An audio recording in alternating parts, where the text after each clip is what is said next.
Continuamos a punto con Juan Carlos Fernández.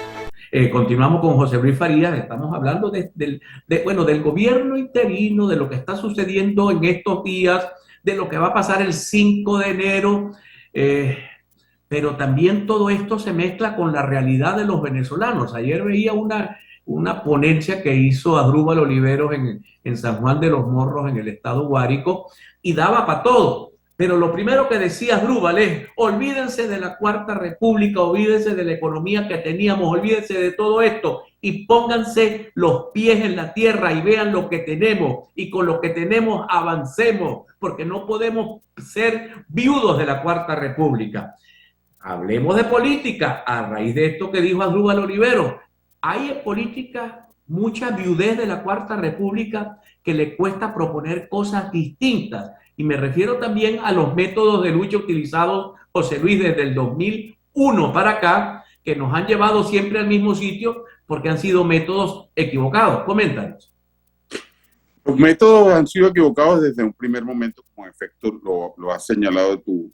Y ahora, con esta prolongación que se aspira, o que aspiran unos, del interinato, bueno, pareciera ser que nos van a llevar o nos van a conducir a el mismo destino. Es decir, nuevamente a una política de fracaso, a una política que no beneficia, sino a quienes la instrumentan para lucrarse del manejo de fondos públicos. Como decía al comienzo, no hay ninguna diferencia entre quienes son acusados de alacranes por haber recibido recursos de parte del gobierno, presuntamente, y los que usan recursos públicos para pagarle a otros diputados para que voten a favor de mantener el interinato.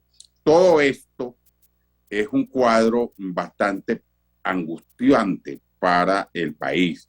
Y hacia esto le sumamos la lamentable situación económica, la terrible devaluación que hemos padecido los venezolanos en las últimas semanas a consecuencia de las imprevisiones del gobierno, de las ofertas engañosas permanentes a las cuales nos tiene sumido el gobierno de Nicolás Maduro, y que ha conducido a este nuevo desastre económico, que incluso algunas medidas que habían sido señaladas como de reforma liberal, como es el caso del abandono del control de precios, bueno, han sido retomadas recientemente por el gobierno. Hay gente incluso que tiene el temor que o se pueda volver al control de cambio, o incluso, o si no al control de cambio, a la medida del encaje para recoger la liquidez y con esa supuesta medida tratar de garantizar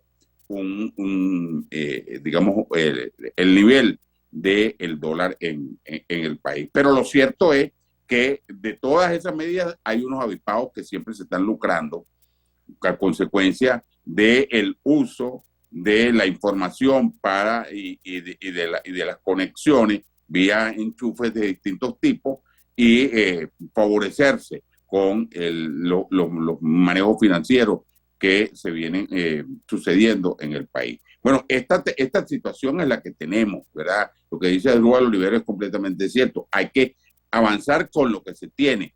Bueno, los expertos como él tendrán que dar las orientaciones respectivas acerca de cómo se procede con eso que se tiene en el país para poder sacar de esta crisis a los venezolanos y mejorar notablemente sus condiciones de vida. Todo parece indicar que el año que viene la economía no va a crecer como se han fijado algunas expectativas altas, algunos, y eso tendrá necesariamente que, digamos, nos va a meter nuevamente en una situación de protestas sociales que van a venir porque la gente va a exigir que le mejoren sus condiciones de vida.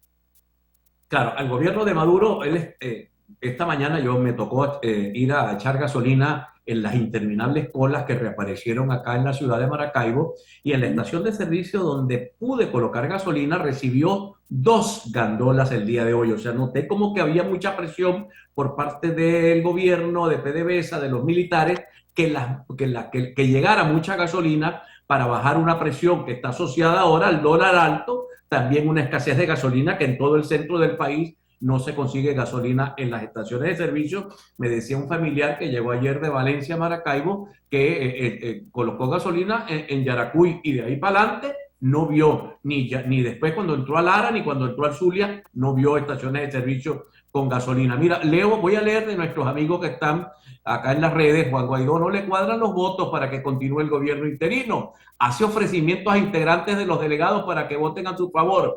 Especialmente son nuevos cargos remunerados y hasta facilidades para obtener una visa, dice acá. Buenas tardes, señor Juan Carlos. Nos guste o no, Maduro va a gobernar 6 años. La oposición no tiene candidato. Esto es un gravísimo problema. Guaidó en estos momentos ofrece cargos navideños a $5,000 mensuales para el que vote por el interinato. ¿Quién da más? Pedro Montiel.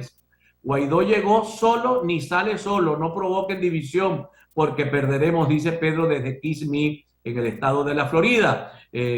Clamores, Justicia y Libertad dice, bueno, estoy conectado desde el móvil, bueno, acá, pero este es otro tema que no tiene nada que ver con lo que estamos conversando. Pero la mayoría de la gente que se expresaba, sobre todo en nuestra cuenta de YouTube, está expresándose en contra del interinato. Pero tengo otro problema, los que me envían mensajes de texto, que son los que no tienen computadora, sino que tienen un teléfono para enviar un mensaje de texto, no están hablando del interinato, no les interesa eso, les interesa el problema del agua, hablan de la comida, hablan que no tienen para la hallaca, hablan de que volvió la cola de gasolina.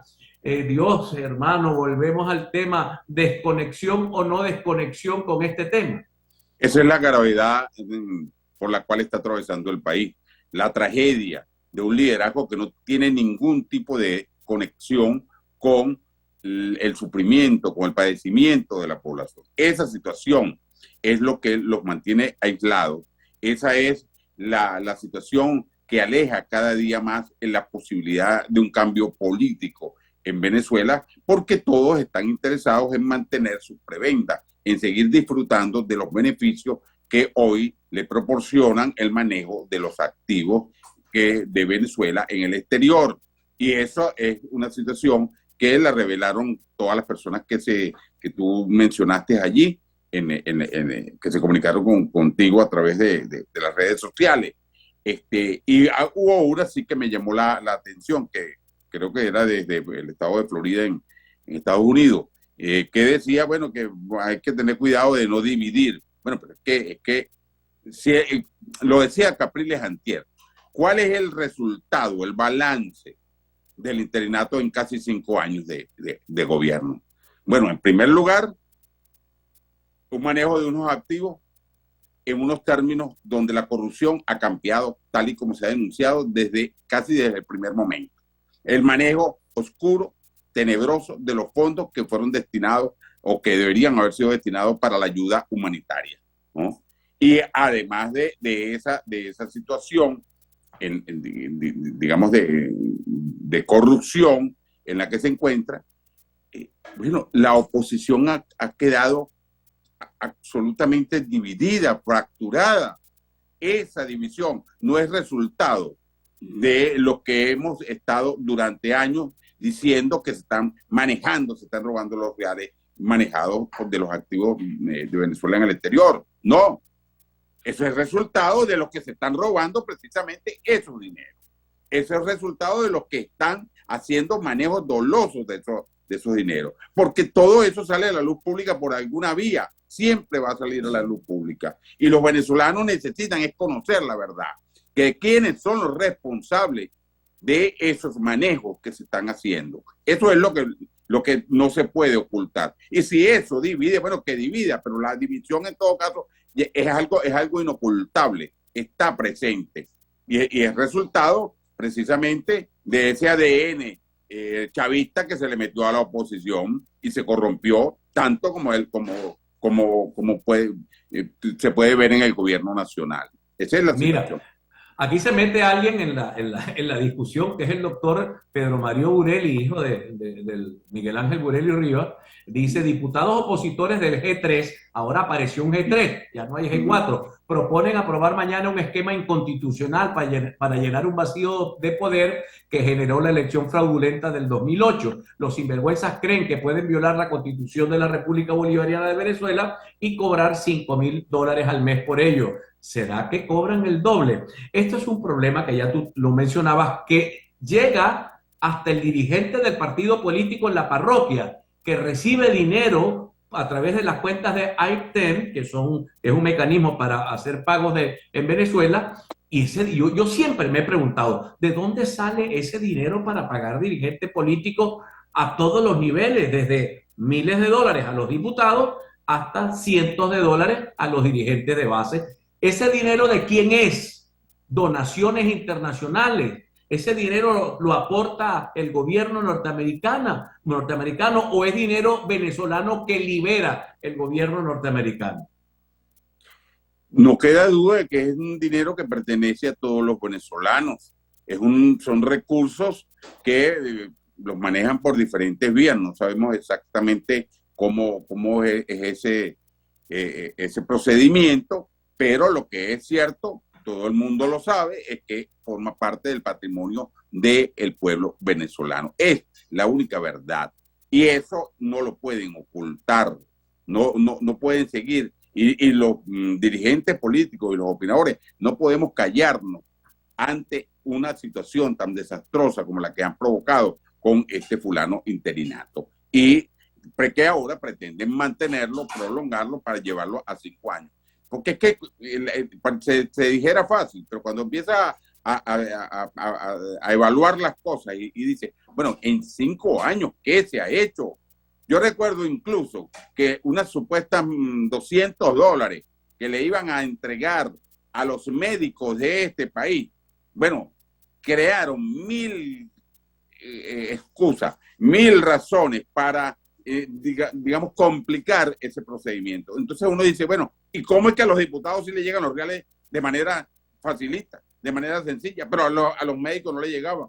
¿Cómo es que nosotros incluso lo sugerimos, que se le diera de esos recursos a los maestros venezolanos para ayudarlos en la grave crisis que estaban pasando o que están pasando todavía y no se motivaron en nada a esto? Por el contrario, se hicieron los locos con el manejo de esos recursos. Bueno, eso sucedió el año pasado, cuando se suponía que iban a votar en contra del interinato. De la noche a la mañana, esos diputados votaron a favor de mantener el interinato. ¿Y por qué votaron? Porque los maletinearon, porque se alacranizaron, como supuestamente se alacranizaron los otros para votar en contra. Eso es lo que está sucediendo, lamentablemente, y hay que decirlo, hay que repetirlo una y otra vez de manera incansable, porque es completamente injustificado que ellos permanezcan en esas posiciones haciendo uso de los recursos de todos los venezolanos, favoreciéndose y lucrándose con ellos. Mira, vamos a identificar, al retorno te dejo esta pregunta. ¿Qué hacer en todo caso? Ya vamos a dejar de hablar del interinato, a lo mejor no habrá interinato, pero en tu propuesta, ¿qué es lo que se debe hacer para poder avanzar en un interés que sí es de la mayoría de los venezolanos? Todas las encuestas lo dicen, que es que termine el gobierno de Nicolás Maduro por una vía democrática y constitucional y electoral. ¿Cómo hacerlo? Esa es la pregunta que te dejo para el retorno. Voy a dar un pésame. Ha fallecido el señor Wilín Torres, Dios, el esposo de mi querida amiga María Araujo. Él se murió porque el marcapasos dejó ya de funcionar. Tenía meses, yo tomé una foto de él y la mostré acá en el programa. No hubo un organismo público, no hubo nadie que ayudara con un marcapasos y el hombre se murió. ¿Estaba todavía joven? Sí. ¿Podía haber vivido más? Sí. ¿Quién lo mató? La violencia, diría Pepe Mujica, la violencia de los que generan esta crisis, que los que la sufren con mayor dolor son los pobres en Venezuela. Vamos a identificar y ya regresamos. Ya regresamos. A punto con Juan Carlos Fernández.